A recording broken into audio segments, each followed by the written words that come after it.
Hi ಎಲ್ರಿಗೂ ನಮ್ಮ ಅಡುಗೆ ಅರಮನೆ ಯೂಟ್ಯೂಬ್ ಚಾನಲ್ಗೆ ಸ್ವಾಗತ. ಇವತ್ತು ನಮ್ಮ ಅಡುಗೆ ಅರಮನೆಯಲ್ಲಿ ಫಿಶ್ ತವಾ ಫ್ರೈ ಮಾಡ್ತಾಯಿದ್ದೀನಿ.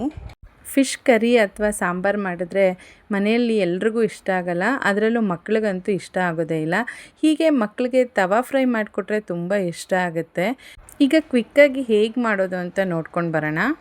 ಮೊದಲು ಈ ಮೀನು ಸ್ಲೈಸಸ್ನ ಅರಿಶಿನ ಮತ್ತು ಉಪ್ಪನ್ನ ಸೇರಿಸಿ ಚೆನ್ನಾಗಿ 2ರಿಂದ 3 ಸರಿ ತೊಳಿಬೇಕು. ನಾನು ಮೊದಲೇ ತೊಳೆದಿಟ್ಕೊಂಡಿದ್ದೆ. ಈಗ ಆ ಮೀನು ಪೀಸ್ಗಳಿಗೆ 1.5 ಸ್ಪೂನಷ್ಟು ಶುಂಠಿ ಬೆಳ್ಳುಳ್ಳಿ ಸೇರಿಸ್ಕೊಳ್ಳೋಣ. ರುಚಿಗೆ ತಕ್ಕಷ್ಟು ಉಪ್ಪು, ಸ್ವಲ್ಪ ಅರಿಶಿನ ಪೌಡರು, 1 ಸ್ಪೂನಷ್ಟು ಅಚ್ಚಕಾರದ ಪುಡಿ, 1 ಸ್ಪೂನು ಫಿಶ್ ಮಸಾಲ ಮನೆಯಲ್ಲೇ ಮಾಡಿದ್ದು, 1 ಸ್ಪೂನಷ್ಟು ಧನಿಯಾ ಪೌಡರು, 2 ಮೀಡಿಯಮ್ ಗಾತ್ರದ ನಿಂಬೆಹಣ್ಣುಗಳ ರಸನ ಸೇರಿಸ್ಕೊತಾ ಇದ್ದೀನಿ ನಾನು. 1 ಸ್ಪೂನಷ್ಟು ಅಕ್ಕಿ ಹಿಟ್ಟನ್ನ ಸೇರಿಸ್ಕೋಬೇಕು. ಅಕ್ಕಿ ಹಿಟ್ಟಿಲ್ಲ ಅಂದರೆ ನೀವು ಕಾರ್ನ್ಫ್ಲೋರ್ನ ಕೂಡ ಸೇರಿಸ್ಕೋಬಹುದು. ಇದೆಲ್ಲದನ್ನು ಫಿಶ್ ಪೀಸ್ಗೆ ಮೆತ್ಕೊಳ್ಳೋ ಹಾಗೆ ಚೆನ್ನಾಗಿ ಮಿಕ್ಸ್ ಮಾಡ್ಕೋಬೇಕು. ಎಲ್ಲ ಮಿಕ್ಸ್ ಮಾಡ್ಕೊಂಡ್ಮೇಲೆ 1ರಿಂದ 1.5 ಗಂಟೆ ಇದನ್ನು ಮ್ಯಾರಿನೇಟ್ ಮಾಡಬೇಕು. ಹೀಗೆ ಮ್ಯಾರಿನೇಟ್ ಮಾಡೋದ್ರಿಂದ ಫಿಶ್ ತವಾ ಫ್ರೈ ತುಂಬ ಟೇಸ್ಟಿಯಾಗಿ ಬರುತ್ತೆ. ಮ್ಯಾರಿನೇಷನ್ ಆಗಿದೆ. ಈಗ ಒಂದು ತವಾದಲ್ಲಿ ಸ್ವಲ್ಪ ಎಣ್ಣೆ ಹಾಕ್ಕೊಳ್ಳೋಣ. ಎಣ್ಣೆ ಚೆನ್ನಾಗಿ ಕಾಯಬೇಕು. ಎಣ್ಣೆ ಚೆನ್ನಾಗಿ ಕಾದ್ಮೇಲೆ ಮ್ಯಾರಿನೇಟ್ ಮಾಡಿರೋ ಅಂಥ ಒಂದೊಂದೇ ಪೀಸ್ಗಳನ್ನ ಅದರಲ್ಲಿ ಸೇರಿಸ್ಕೋಬೇಕು. ಇದನ್ನು ಮೀಡಿಯಮ್ ಫ್ಲೇಮಲ್ಲೇ ಬೇಯಿಸ್ಕೋಬೇಕಾಗತ್ತೆ.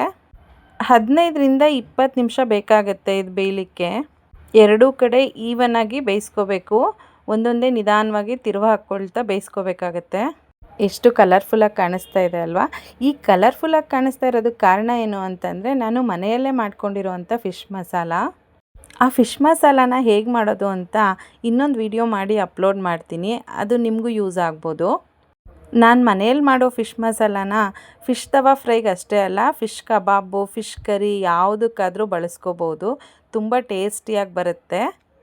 ನೀವು ಯಾರು ತುಂಬ ಫಿಶ್ನ ಇಷ್ಟಪಡ್ತೀರಾ ಅವರು ಕಂಪಲ್ಸರಿ ಈ ಫಿಶ್ ಮಸಾಲ ಹೇಗೆ ಮಾಡೋದು ಅಂತ ತಿಳ್ಕೊಳ್ಳೇಬೇಕು. ಆದಷ್ಟು ಬೇಗ ಆ ವಿಡಿಯೋ ಕೂಡ ಅಪ್ಲೋಡ್ ಮಾಡ್ತೀನಿ. ನೋಡಿ, ಫಿಶ್ ತವಾ ಫ್ರೈ ರೆಡಿಯಾಗಿದೆ.